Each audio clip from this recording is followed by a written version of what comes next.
and Will. Morning. What lessons have you learnt from the implementation of the reformed single and combined science GCSEs? So let's start with the combined science. That one of the lessons that we learnt from the first award of the new combined science last year was that there looked to have been some inappropriate tiering entry for students on combined science. So had we not stepped in last summer, many more students would have fallen off, if you like, and become ungraded in the higher tier. So we have had much more communication with schools. I've written to every head teacher about tiering in combined science for this summer. And the other aspect to it, perhaps worth drawing attention to, is we have done a lot of work on the approach to practical evaluation of people's practical skills, and our recommendation to do that primarily through examination, but to require young people to do more actual experiments. And we've done a lot of it was a contentious decision. We've done a lot of research into it, and we are finding that it is working in terms of assuring that young people do have those practical skills and indeed have a certain degree more freedom to actually experiment and understand science properly. Okay, indeed. Because clearly for the double award, as it were, you can get 2 equal or adjacent grades. So there's therefore, it's a scale of 1 to 9, a possibility of 17 different grading outcomes. I believe a number of science bodies and science teachers raised the concern about what constituted a strong pass. Was it a 5-4 or a 5-5? Have we got, sounds like we're reading football results, but have we got an answer to that one? What constitutes a strong pass? Is it the 5-4 or the 5-5? This is so in Ofqual's world, any grade you get is a pass. A 1-1 is a pass. You have got your GCSE. Okay, what's the average then? If it's a pass, what is the what is the benchmark grade to which the old grade C was under the old legacy GCSEs? So a C maps to a grade 4, okay. and in a combined science it would be a 4-4. Okay, that's fine. Thank you. I think last time you mentioned, Sally, that the Ofqual was going to undertake an awareness campaign as to the new GCSEs among parents and particular groups of employers. Which groups did you target and what form did that take? So we've, up until the new GCSEs were introduced, we ran and paid for a specific targeted campaign. Last year we have our perception survey that happens every year that targets particular groups. Very pleased to say that if you look over the 3-year period, there's been a rise in all of those groups, including employers. But clearly this is, these are big changes, and they take time to work through the system. But we're very pleasing the improvements.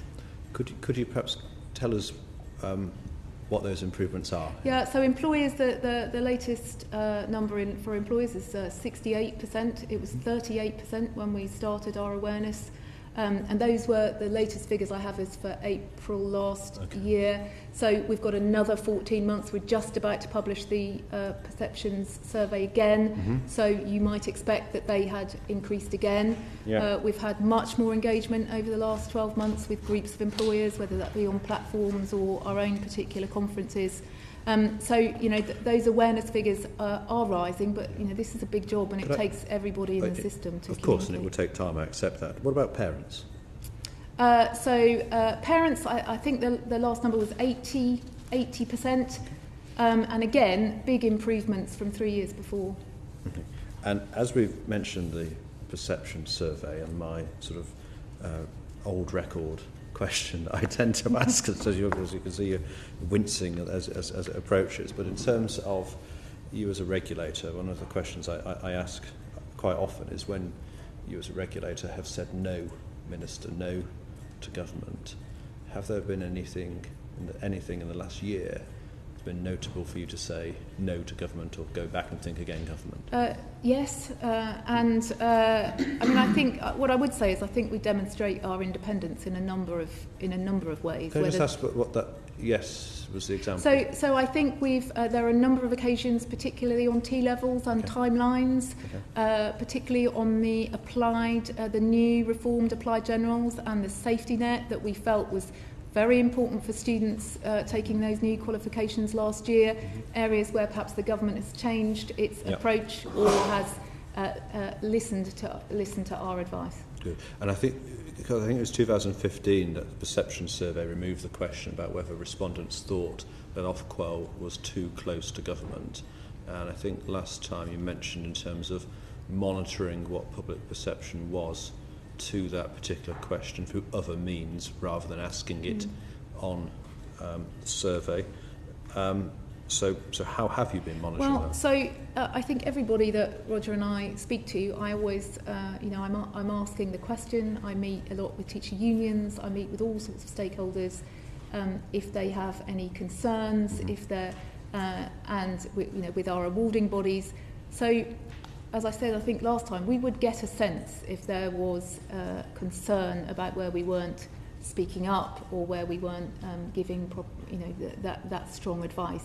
But as I said earlier, I think we demonstrate our independence by I think we've published over 20 research reports, 19 consultations. We are very transparent about what we're doing and the decisions that we're taking.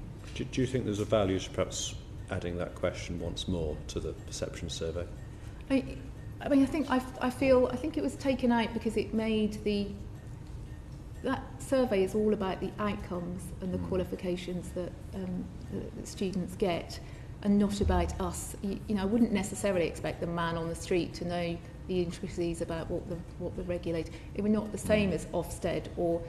I'm pretty unequivocal about whether it's it wouldn't be the man in the street responding to that questionnaire, would it? Well, there's the general public in there. Yeah. There are. But it's not, due respect, and obviously you accept this, that it's not the issue of the moment necessarily, is it? But for those stakeholders, whether employers, educational settings, etc., they would understand to some degree at least. Of course, the stakeholders in the system. Okay. I'm fairly, I'm happy to look at it again. Okay, thank you.